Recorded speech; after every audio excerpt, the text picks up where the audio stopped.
पुनाराम की रहस्यमय मौत या मर्डर। दोस्तों, ये एक काल्पनिक कहानी है, लेकिन इस कहानी में आप देखेंगे कि कैसे एक डिटेक्टिव केस को सोल्व करता है, कैसे वो एक कड़ी को जोड़कर अपराधी का पता लगाता है। सुबह सुबह मुंबई के अखबारों में लाला पुनाराम की हत्या की खबर बहुत प्रमुखता से छपी थी। लाला पुनाराम मुंबई के बहुत ही इज्जतदार और प्रतिष्ठित व्यक्ति थे। हर जगह लोग इसी खबर को पढ़ रहे थे और चर्चा कर रहे थे। एजेंट करण भी अपने घर में इस खबर को ध्यान से पढ़ रहा था, तभी उसके मोबाइल की घंटी बज उठती है। करण ने कहा, यह तो कमिश्नर अजय का कॉल है, अब उसे कोई जरूरी बात होगी, अन्यथा इतनी सुबह तो वे कभी कॉल नहीं करते। नमस्ते कमिश्नर अंकल, कैसे हैं? कहिए, इतनी सुबह कैसे याद किया मुझे? कमिश्नर करण से कहा, तुमने तो लाला पुनाराम की हत्या वाली खबर जरूर पढ़ी होगी, मुझे तुमसे इस केस बारे में कुछ जरूरी बातें करनी है, फौरन मेरे ऑफिस आ जाओ। इतना सुनते ही करण पुलिस हेडक्वार्टर की तरफ निकल पड़ता है। करण एक शौकिया जासूस था। कम उम्र होने के बाद भी उसने अपनी बुद्धि और चतुराई से कई मुश्किल केस सुलझाकर पुलिस की बहुत मदद की थी।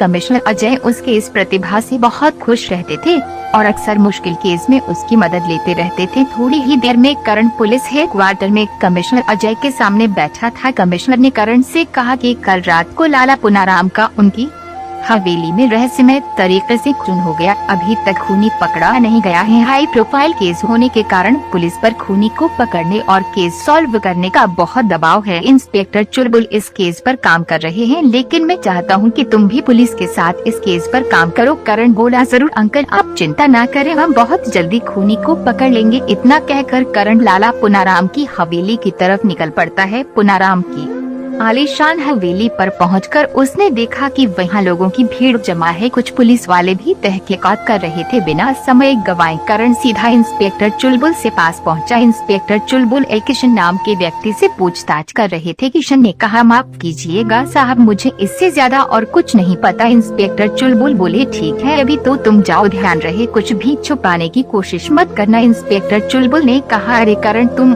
आगे थोड़ी देर पहले ही अजय साहब ने मुझे फोन करके तुम्हारे बारे में बताया। इंस्पेक्टर चुलबुल ने करण को केस के बारे में बताना शुरू किया। इंस्पेक्टर चुलबुल ने कहा, पुनाराम एक सफल व्यापारी थे, रुपए पैसों की कोई कमी नहीं थी। पुराने विचारों के होने के साथ वही थोड़ी क्रोधी स्वभाव के थे और थोड़ी मुंहफट भी थे। क्रोध में अक्सर लोगों को चुभने वाली बातें बोल दिया करते थे। पुनाराम के परिवार में उनके 3 लड़के हैं, राजू, योगेश, भरत, तीनों अविवाहित हैं और इसी घर में रहते हैं। इंस्पेक्टर चुलबुल बोले, उनकी पत्नी का निधन छोटे बेटे योगेश के जन्म के समय हो गया था। इनके अलावा रोहित नाम का एक विश्वास पात्र नौकर भी रहता है। इंस्पेक्टर चुलबुल ने कहा कि रोहित इनके साथ कई सालों से है और उस पर कोई शक नहीं है। सबसे छोटे बेटे का नाम योगेश है, बेचारा शरीर से लाचार है, उसका एक पाँव खराब है, इसलिए बैसाखी का प्रयोग करता है। बहुत ही सीधा और नेक आदमी है, कोई काम नहीं करता और सारे समय घर में ही रहता है, लेकिन उसे पढ़ने का बहुत शौक है, उसे कई विषयों पर अच्छा ज्ञान है। इंस्पेक्टर चुलबुल ने कहा, दूसरा बेटा राजू है, वह मेडिकल की पढ़ाई कर रहा है और काफी तेज दिमाग का व्यक्ति है, स्वभाव से समझदार और सुलझा हुआ व्यक्ति है। सुनने में आया है कि पुनाराम ने राजू को ही अपना वारिस बनाया है, लेकिन अभी तक कोई भी वसीयतनामा नहीं मिला है। इंस्पेक्टर चुलबुल बोले,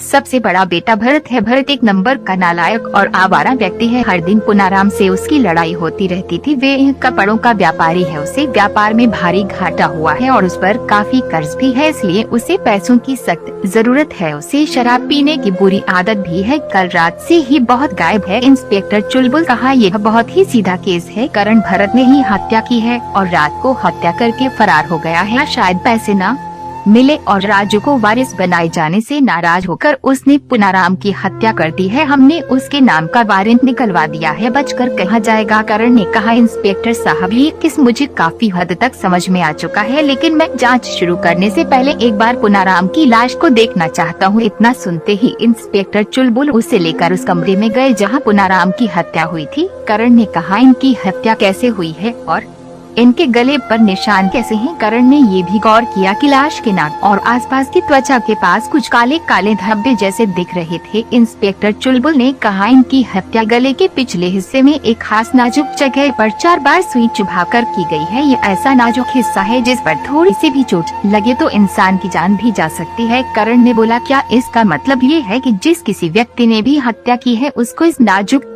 जगह के बारे में पता होगा। मानव शरीर के बारे में ऐसी जानकारी किसी डॉक्टर इत्यादि को ही होती है, किसी आम आदमी को शायद ही ऐसी जानकारी होती है। करण ने कहा, इंस्पेक्टर साहब आपकी आज्ञा हो तो मैं लाला जी के बेटों से मिल लेता हूँ। इंस्पेक्टर चुलबुल बोले, हाँ क्यों नहीं, लेकिन मिलना कुछ नहीं है, असली हत्यारा तू फरार है, ये तो सीधे लोग हैं। सबसे पहले करण योगेश के कमरे में गया। वहाँ योगेश बहुत बुरी तरह रो रहा था।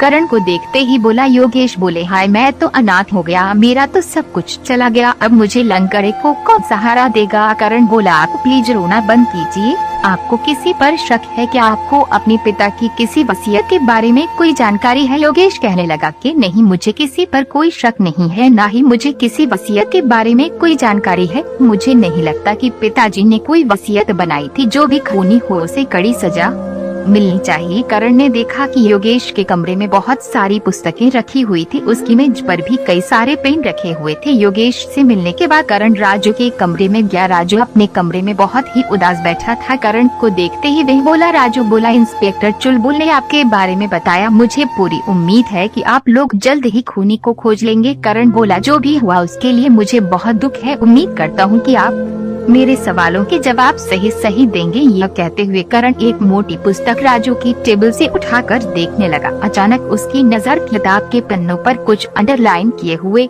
वाक्य पर गई। उन वाक्यों को पढ़कर वह चौंक गया। वाक्य बिल्कुल उसी नाजुक स्थान के बारे में थे जिस पर प्रहार करके पुनाराम को मारा गया था, लेकिन करण ने राजू से उसके बारे में कुछ नहीं कहा। करण ने कहा, क्या आपके पिताजी की किसी से दुश्मनी थी? ऐसा तो नहीं है कि भरत ने ही आपके पिताजी का खून किया हो? राजू बोला, नहीं नहीं, ऐसा नहीं हो सकता। भरत भैया कितने भी बुरे हो, लेकिन वे ऐसा काम बिल्कुल नहीं करेंगे। पिताजी तो बहुत ही सज्जन थे और उनकी किसी से कोई दुश्मनी नहीं थी। करण बोला, ठीक है, आप कहते हैं तो मान लेते हैं, लेकिन अभी भी आप हमारे शक के दायरे में है, हम आपसे सहयोग की पूरी आशा करते हैं। इतना कहने के बाद करण इंस्पेक्टर चुलबुल से मिला। करण ने कहा, ठीक है इंस्पेक्टर साहब, मैं घर के लिए निकलता हूँ, मुझे कुछ सुराग मिले हैं, लेकिन मैं पूरी तरह आश्वस्त होकर ही आपको बताऊंगा। इसी बीच अगर आपको भरत के बारे में कुछ पता चले तो मुझे जरूर खबर कीजिएगा। अगली सुबह पुलिस हेडक्वार्टर में करण भरत से पूछताछ कर रहा था। पिछली रात को ही भरत पकड़ा गया था। पकड़े जाने के वक्त वह पूरी तरह नशे में चूर था। भरत ने कहा, मैंने किसी की हत्या नहीं की है, मैं निर्दोष हूँ। भले ही मैंने उस दिन दोपहर में पिताजी से लड़ाई की थी, लेकिन मैं खूनी नहीं हूँ। जब मुझे पता चला कि उन्होंने सारी संपत्ति राजू के नाम कर दी है तो मुझे क्रोध आ गया। ऐसी स्थिति में किसी को भी क्रोध आ जाए। भरत बोला, खैर मैं उनसे लड़ाई के बाद अपना दुख कम करने के लिए अपने दोस्त के घर चला गया था। मैंने पूरी रात शराब पी थी। उसके बाद मुझे कुछ याद नहीं। जब नींद खुली तो मैंने अपने आप को यहाँ पाया। करण कहने लगा, अच्छा तो यह बात है, वैसे आपके घर में क्लोरोफॉर्म का प्रयोग कौन करता है? भरत बोला, क्लोरोफॉर्म का प्रयोग तो। भरत का जवाब सुनकर करण चौंक गया, लेकिन उसने कुछ नहीं कहा और वह तुरंत ही पुनाराम की हवेली के लिए निकल पड़ा। पुनाराम की हवेली पर पहुंचकर करण घर के नौकर रोहित से मिला और उससे कुछ सवाल जवाब किया। रोहित से कुछ सुराग लेकर वह योगेश के कमरे में पहुंचा और बोला। करण बोलने लगा, माफ कीजिएगा, आपके पास कोई कलम है क्या? जैसे ये करण ने योगेश से मिली कलम चलाकर देखी, उसकी आंखों में एक चमक आ गई। करण बोला, हम आपके कमरे की तलाशी लेना चाहते हैं। योगेश ने कहा, क्या बकवास है? थोड़ी ही देर में योगेश के कमरे से हत्या में प्रयुक्त सिरिंज और क्लोरोफॉर्म की बोतल बरामद हो चुकी थी। उसके कमरे से पुनाराम की वसीयत भी मिल चुकी थी। वसीयत राजू के नाम थी। पुनाराम का खूनी पकड़ा गया था। करण कहने लगा, योगेश तुमने प्लानिंग तो अच्छी की थी, लेकिन हर प्लान में कुछ न कुछ कमी जरूर होती है। क्या तुम अपना अपराध स्वीकार करते हो? योगेश बोला, मुझे माफ कर दीजिए, मैंने ही अपने पिता की हत्या की है। मैंने हत्या की प्लानिंग 1 महीने पहले से ही शुरू कर दिया था। मैं अपनी शारीरिक अपंगता के बारे में पिताजी के तानों से तंग